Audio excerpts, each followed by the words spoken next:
Hello and welcome. I am Ramesh Ramachandran and you're watching a special broadcast here on DD India. We're calling it Indians in Taiwan, a living bridge. The Indian diaspora is spread all over the world. It includes both Indian nationals and persons of Indian origin. The diaspora is more than 33 million strong, and more than half of them, that's about 18 million, are persons of Indian origin. There's a large population of the persons of Indian origin in the US, more than 3 million.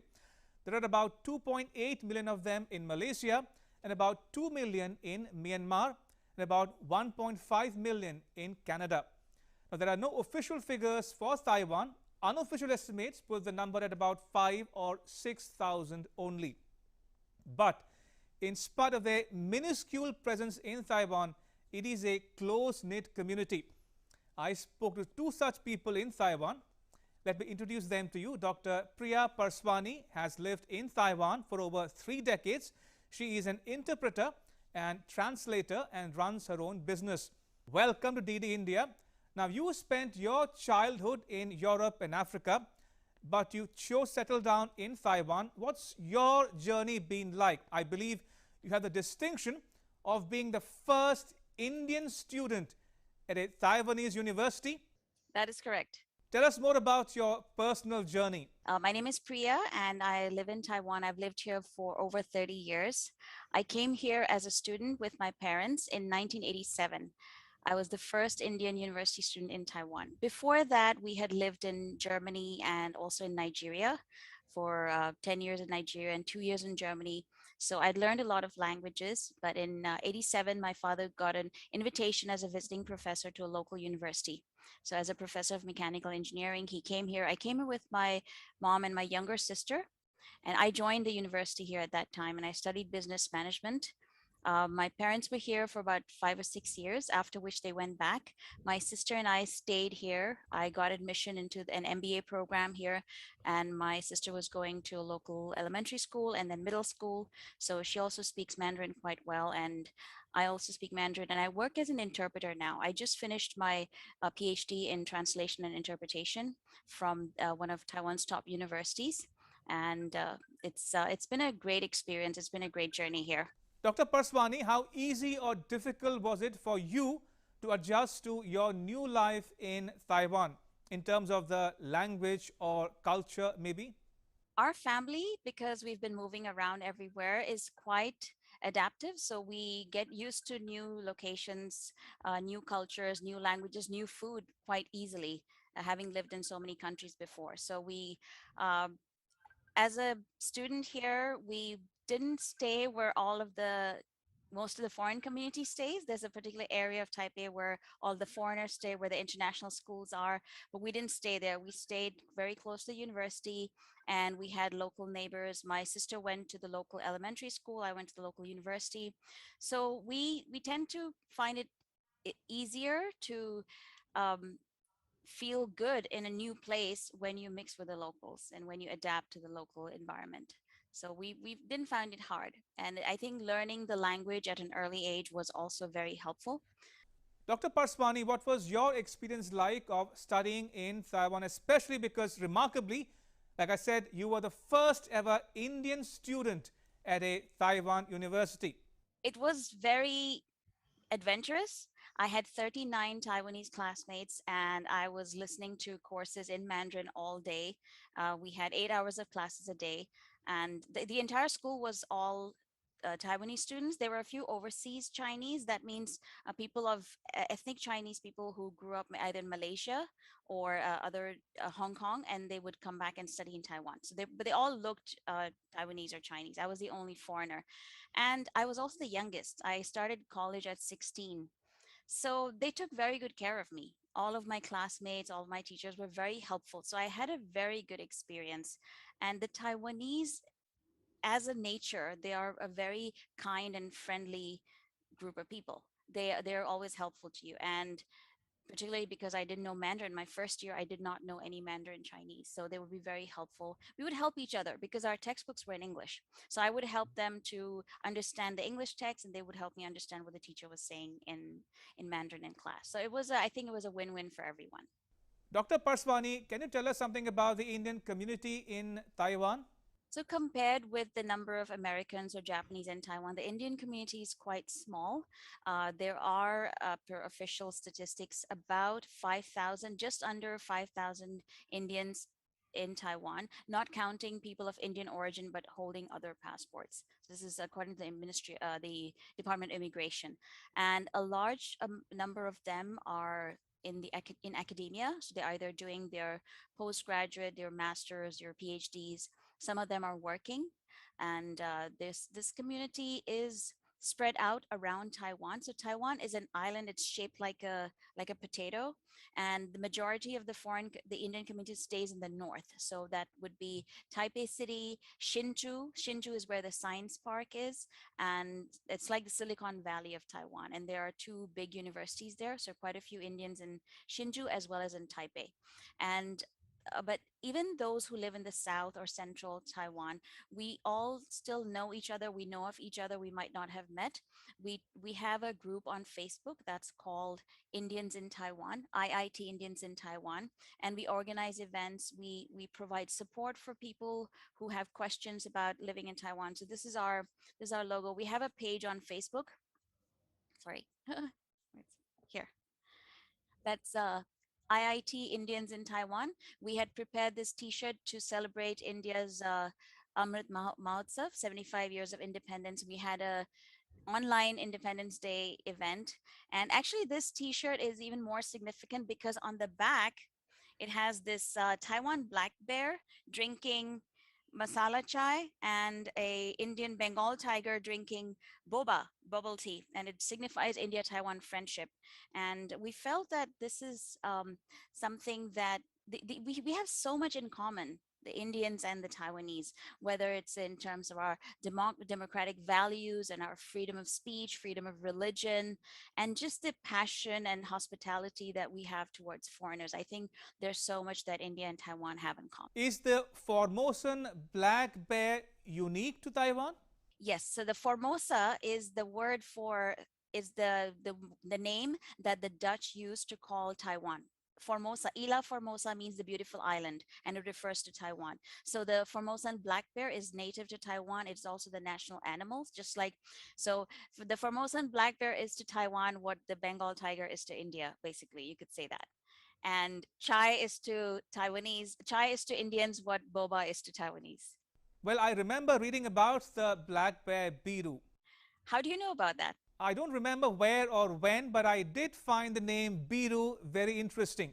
So foremost, the character is a bear because the bear signifies Taiwan, and this character Biru, it sounds very Indian actually. It's a very common Indian name, but they didn't know that when they gave this name. So anyway, this character travels around different countries, and they actually did 5 episodes about India, which I done the translation for the English subtitles for that, and they talk about different misperceptions that the Taiwanese people have about India. And we just gave them information and clarified. So there was one that talks about caste system, or of course, there's some that talk about food. There's one episode that talks about Bollywood, and one that talks about history, the Vedas, and the different mythology. It's a good series. It's animated, and that's what makes it interesting to both children and adults.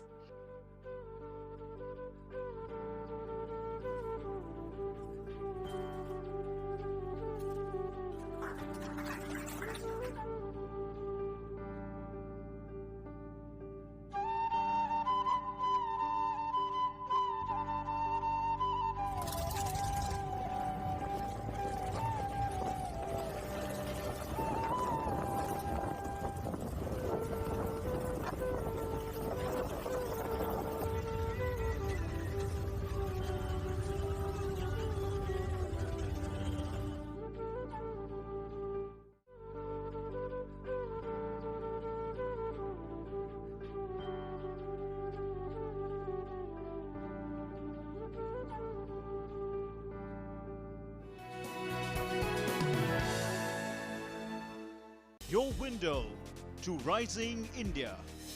India's voice on global platforms. Latest news from India and around the world. In-depth analysis of global headlines. Watch DD India in your country. Available for downlink in Middle East countries. STTV broadcast is available through the satellite GSAT 17 at 93.5 degrees east.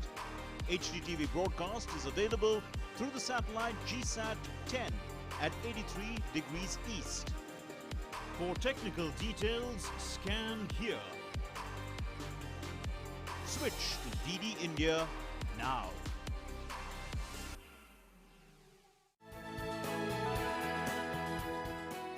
Dr. Parswani, you said there are about 5,000 Indians in Taiwan. Do they have associations, and what kind of activities do they take part in? Sure. So the Indian diaspora in Taiwan started at the very early stages as exporters, because Taiwan was an export-oriented economy, and there was a large amount of goods like textiles, gifts and stationery, auto parts that were being exported from Taiwan. And the Indian community actually played a very big role in the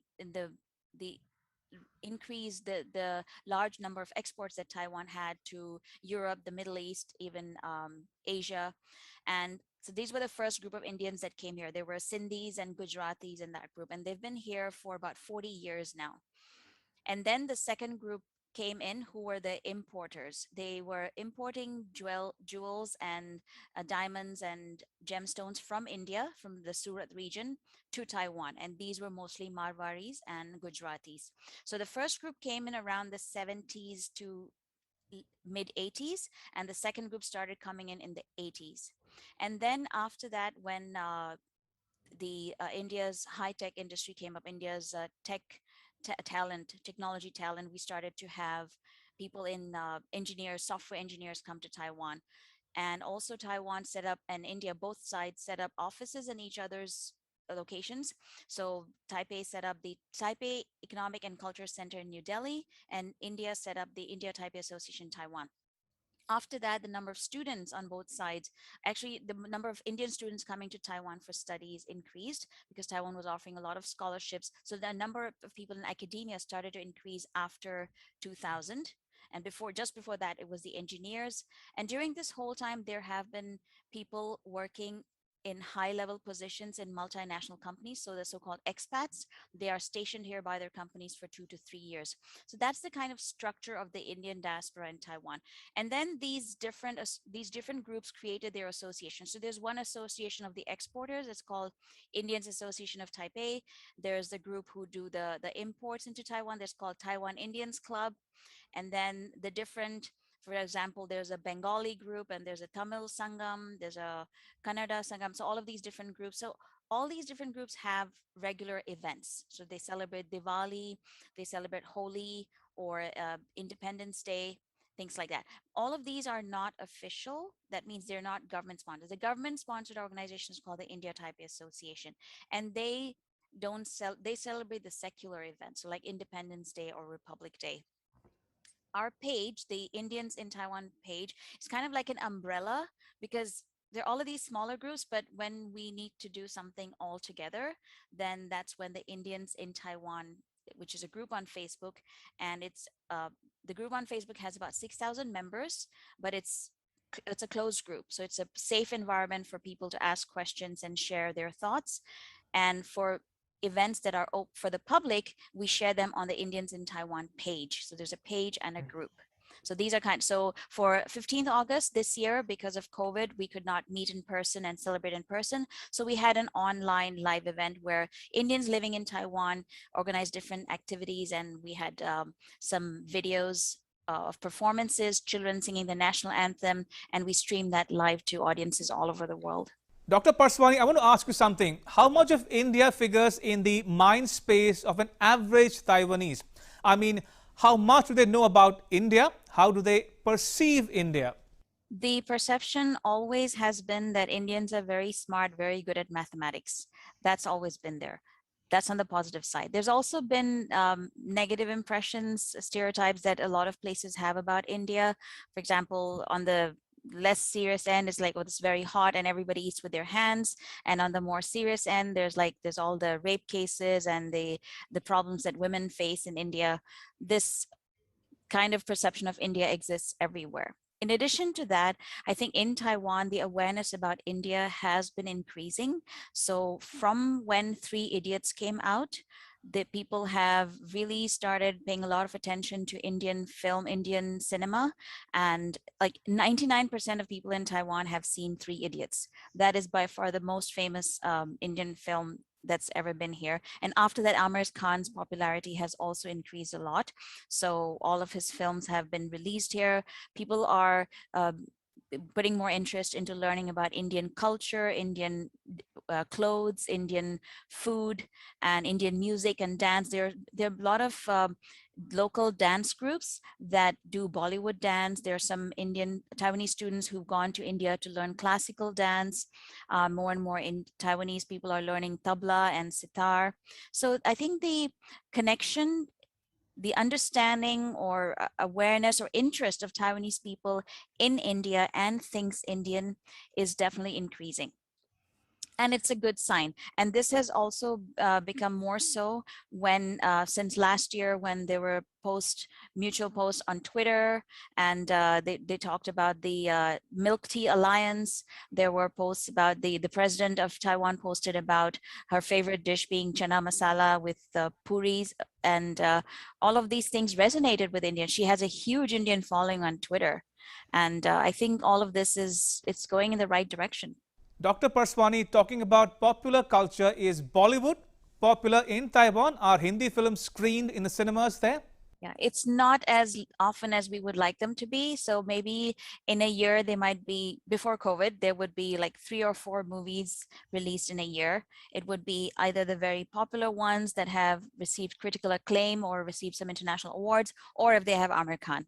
Those are the kind of movies that will be released here in the theaters. Apart from that, people do have other ways of accessing Indian films. So we do that at home, or on Netflix now we can access Indian cinema.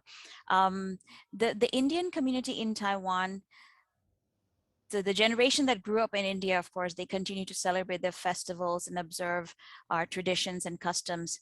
It's for the second generation, because they're attending either the local schools or international schools. So for them, it's a little difficult to keep to continue their understanding and knowledge of India, Indian languages and religion. And I think that's somewhere where the parents, so our the first generation, has to make sure that we keep them connected with our Indian roots. And I think different families, different associations have found different ways to do that. I think the Tamil Sangam has been very, very effective and successful in the way they continue. Of course, they continue to speak Tamil at home. In addition, they offer prizes for Tamil speeches and Tamil poetry in the association. They have an annual scholarship. So I think that's something that the other groups, the other Indian communities can also learn from the what the Tamil Sangam is doing. And I think it's very important for our children. Otherwise, they're becoming completely westernized, because a lot of them attend the international schools.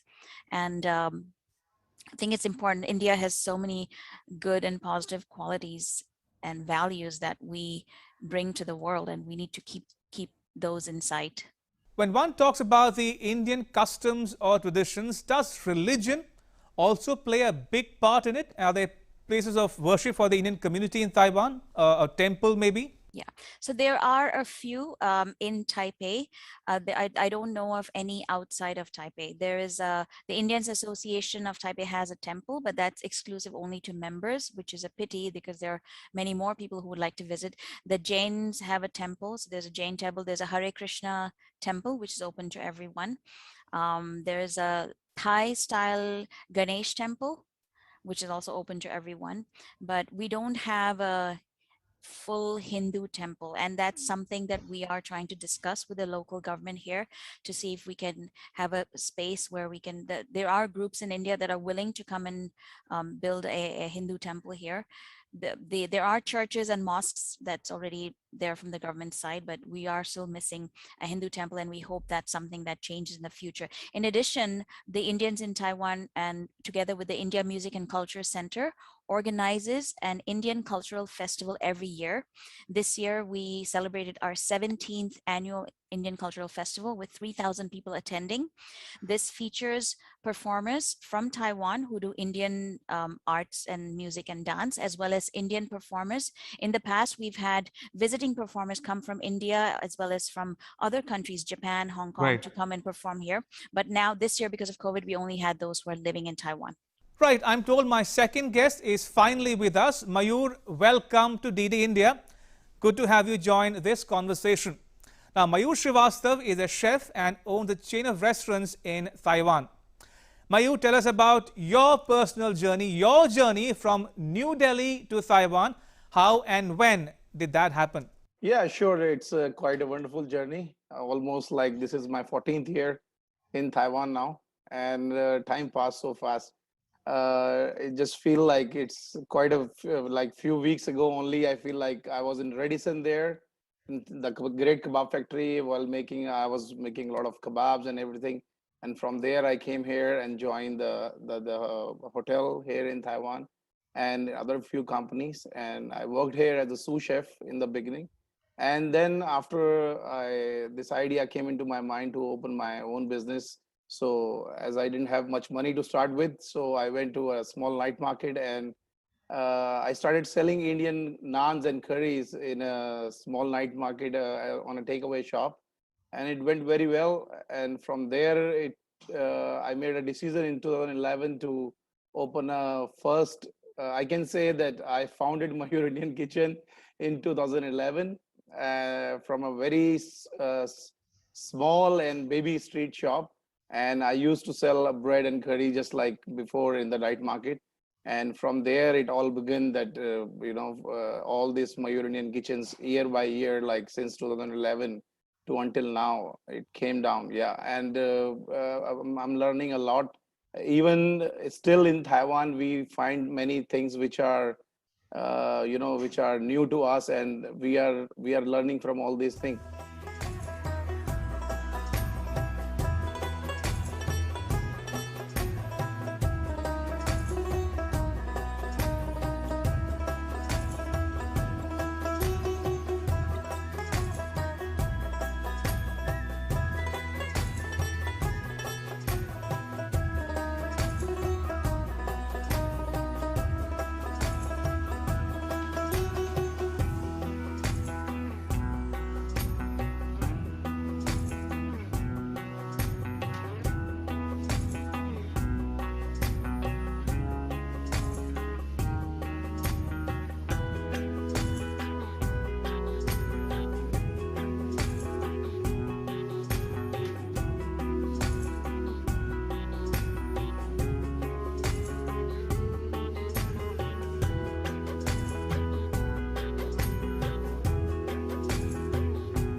What kind of food or cuisine do you specialize in? Also, are there takers for vegetarian or Indian food in Taiwan?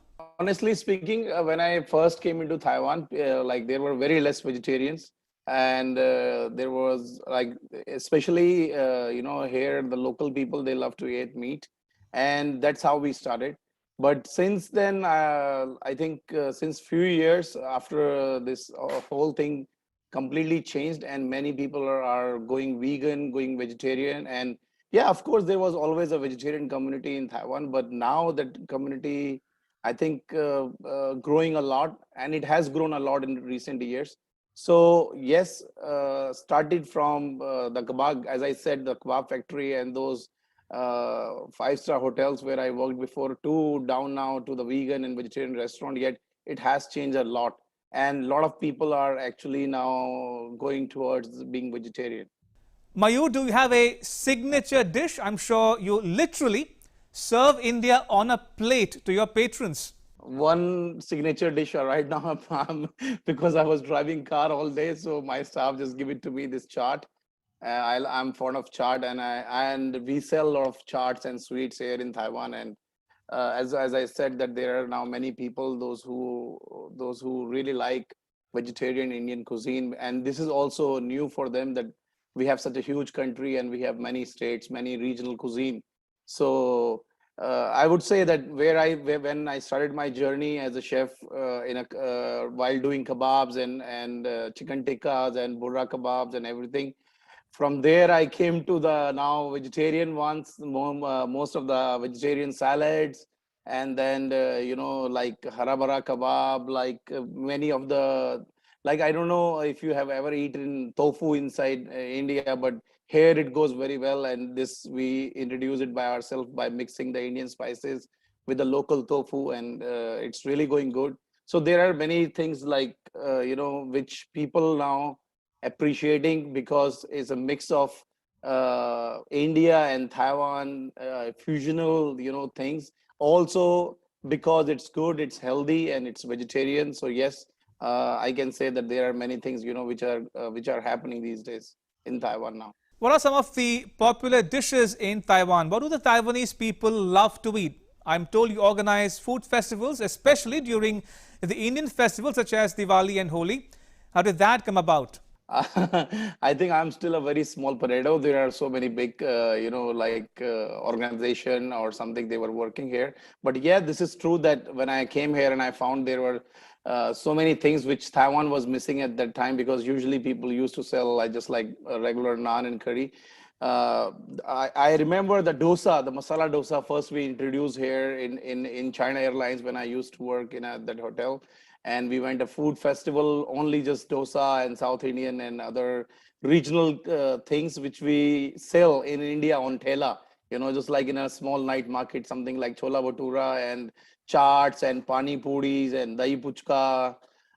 I don't remember if ever anyone seen before Shrikhand or jalebi, and these kind of things which are very regional, and it's not a big thing in India, but here people never ate those things before. So we introduced these, like, so recently we introduced, I think, like last 1.5 year, halwai shop here. It was never there in Taiwan. And we came up with this idea of bring all, because Taiwanese people, they really do not much like very sweet things like we Indian do.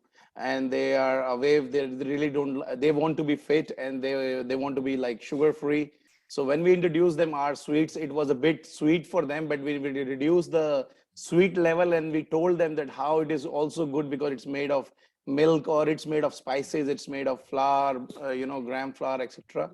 So they understood and they tried those things. And I'm proud to tell you this thing, that jalebi, shrikhand, peda, and rasgulla, gulab jamun, I can say milk cake, raspberry, all these things which they never known before are selling very good, and they are enjoying it. They're fond of it. I can vouch for that. Mayur's restaurant was the first one to have South Indian dosa, sambar, and idli sambar here in Taiwan. So it was not a boon only for the Taiwanese, but also for the Indians living here. And finally, I have a question each for the two of you. It has to do with the people to people ties between India and Taiwan. How do you see this aspect of the relationship grow in future? Also, what can be done to boost people to people ties? What would you like to see happen in the coming years? The Taiwanese people are are learning more about India. They are finding out through movies and through Indians living here, through the events that we organize here and through books, they are learning more about India. But then through the media, they're also learning a different side of India, and that hinders them from going there. So right now, there are already a lot of Indian students and Indian people who come here to work. Sometimes some tourists also come here. The Tourism Bureau in Taiwan is trying to promote Taiwan as a destination to Indians. So I think this tourism part has to increase. People are coming here to work and to study, but there are not enough tourists. And they're also, some tourists go to India. Some Taiwanese tourists do go to India as backpackers, but then what they hear on the news kind of is a barrier to them, and they're scared to go there. Everyone's scared, like, oh, what do I carry? What should I do? Is it safe? Is it safe for a woman to go there alone? Things like that. So the India side also needs to make some measures to kind of make it easier for Taiwanese travelers to go there and explore the good side of India and what India has to offer. There are, I said there is a lot of opportunities. There are a lot of opportunities, and there are a lot of space for on both sides, especially for the students, for the entrepreneurs. First, if I talk about the students, we know that if any of our students, they come to Taiwan, they can learn Chinese, they can learn many international programs, and they also, the Taiwan government, the education department here, they support a very good scholarships for a good study and also for living in Taiwan. And it is not as expensive as compared to the other European countries. If I'll talk about from Taiwan to India, I think many of the students, they have interest, because India is such a big country where we have so many states and different cultures and different study programs. So of course they also want to learn, especially in the section of art, where Taiwanese people, they love to learn those art things, especially yoga, music, dance. There are a lot of, I think there are a lot of gaps which we need to fill up, or by the government side or on the both side, where we can work out on. For the entrepreneurs, I would say there are many companies in India which are super huge, which Taiwan can invite, or they can find out, like, those opportunities to come and execute those things here, because Taiwan has those technology, Taiwan has those I think skilled labor and those minds, who can offer such things for them. If I'll talk about India, Taiwan has enough money to invest and also teach our people there about the technology, about the skill things. And we have a vast land, we have a lot of young generation in our country. I think if we have such ties up together, it will be beneficial for both sides, not only for India, not only for Taiwan, but for all of us. Right. On that note, may I thank both my guests, Dr. Priya Parswani and Mayur Srivastava, for talking to me. It's been a fascinating conversation. Thank you. Appreciate it.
Right, let me now come to India-Taiwan relations, and this is what you need to know.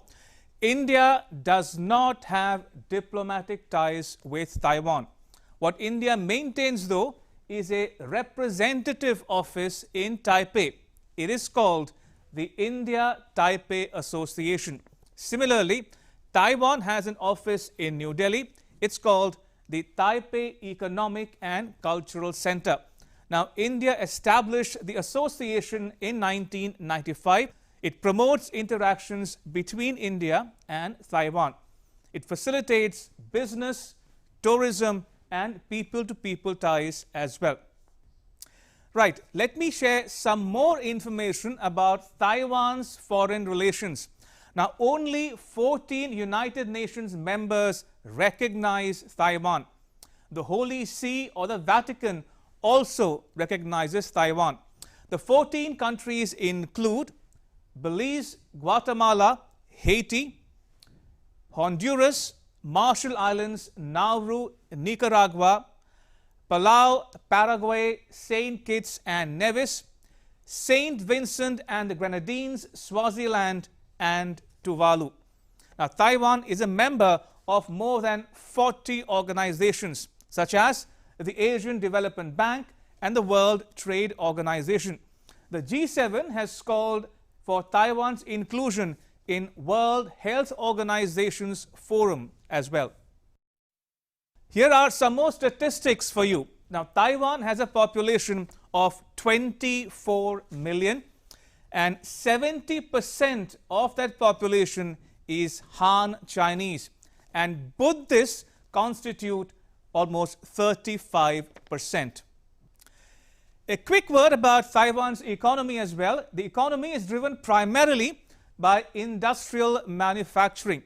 Now, it exports electronics, machinery, and petrochemicals.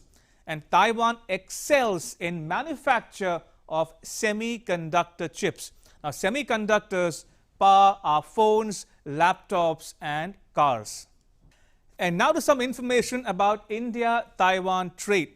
Now, the bilateral trade crossed $7 billion in 2018.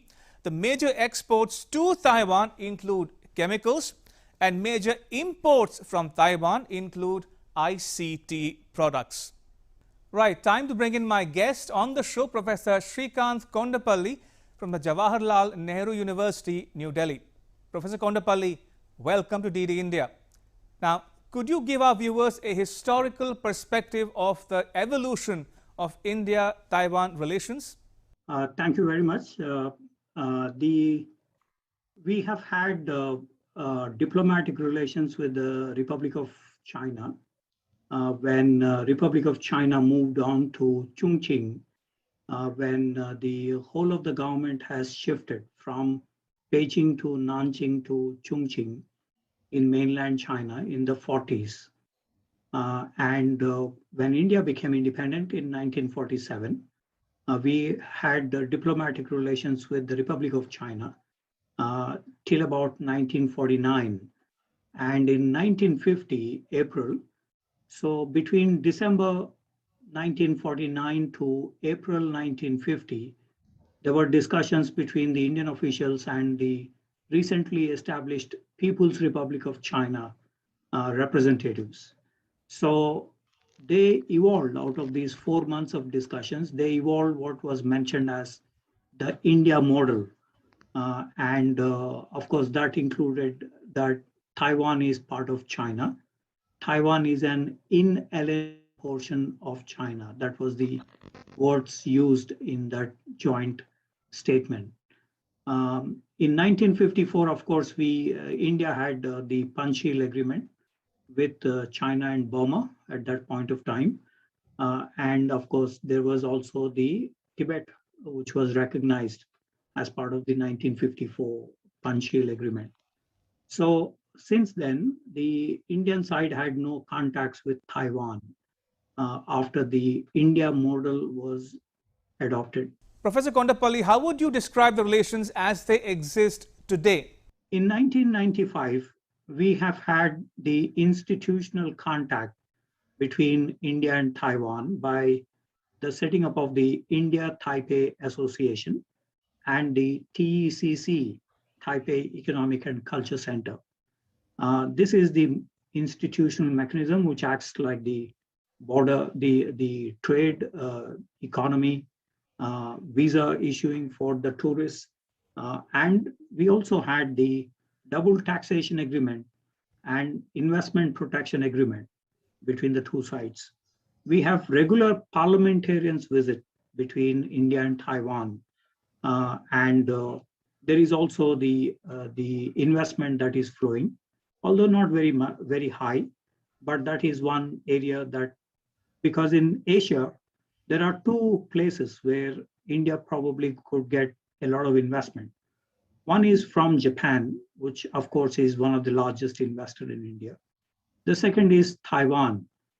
Um, this is of course led by their own SMEs, small and medium enterprises, and big companies also like the semiconductor industry and others. So Taiwanese investment is an area where both are interested in. Uh, Bilateral trade is very less, over $6 billion. It's rising, falling because of the COVID-19 or other indicators, but that is where we have had some problems in expanding economic relations. Not much of structural problems, but it was due to basically being far away between India and Taiwan. We have had free trade area discussions between the Taiwanese counterpart and ICRIER, Indian Council for Relations in International Economic Relations. And of course, there are some issues on tariffs need to be addressed. So it is at the moment in limbo, the FTA proposal, but that is where we are at the moment. Professor Kondapalli, have there been any visits from Taiwan to India? We have had the President Ma Ying-chu's stopover visit when he was going to African countries en route. So he landed in Mumbai. So that was one can say, an opportunity to have evolved relations. But that has nothing to do with the official relations. We have Dr. Tsai Ing-wen, when she was in the opposition, she visited Delhi. Dr. Ma Ying-jeou, the former president of the KMT, also visited India when he was in the opposition before. He visited various places, India International Center, Indian Council for World Affairs, to commemorate the 1947 Asian Relations Conference when the Kuomintang delegation came for that. So these visits, these relations, as of now, are not official. There is the unofficial characterization of these, but there is a lot of forward momentum with tourism picking up, except during the COVID-19 time. And now there is a prospect for the semiconductor industry discussions between India and Taiwan. Professor, I'm told there is scope for India-Taiwan cooperation in the manufacture of semiconductors. Now, I want you, the viewer, to understand something. A semiconductor, commonly known as a chip, is used in computers, smartphones, electric cars, and medical equipment. A disruption or shortage of semiconductors will adversely affect industry everywhere. Well, as of now, we have about 116 Taiwanese companies working from India. They have a total investment of over $1 billion. But most of these are in foundries, IT foundries, or IT industries. So the prospect for the semiconductor industry has also evolved. And TSMC, which is the conglomerate for all the semiconductor industries with the government backing from Taipei, they are located in Taiwan and in Hsinchu area. They have huge complexes, industrial complexes, which they produce, where they produce the semiconductor components. Now, this is Taiwan produces 1 million motherboards a day, and they have roughly 40% or even more share of the global IT hardware production. including the chips that we are talking about. So there is a lot of Taiwanese expertise in the IT hardware, and they have proposed the semiconductor industry collaboration with the United States during the Trump administration, and possibly they would go ahead during the current Biden administration with this shifting of some of its semiconductor industries to the United States. Second, of course, the Tatas have expressed interest in collaborating with Taiwan on the semiconductor industry. So there is a huge potential here. I hear that they are in advanced discussions in relation to the semiconductor industry being set up. In addition, of course, there is the Foxconn, which subcontracts to the Apple company. It had established several factories in China, but because of the regulatory mechanisms in China, Foxconn is moving to Pune and other places, and they have already committed over $10 billion in Pune and Mangalore in Karnataka. So they have been pushing this idea because of the problems that they are facing now in China, overall problems, relocation, high wage labor. There is also the restrictions on various companies in China recently with the Alibaba and other fintechs and edtechs and others. So in order to get out of that business environment, they're exploring different opportunities in Southeast Asia and South Asia. And India became an obvious choice because of the attractiveness of the Indian market. So this is another feature where the hardware industry shift is being attempted at. So there are a number of initiatives that they have made.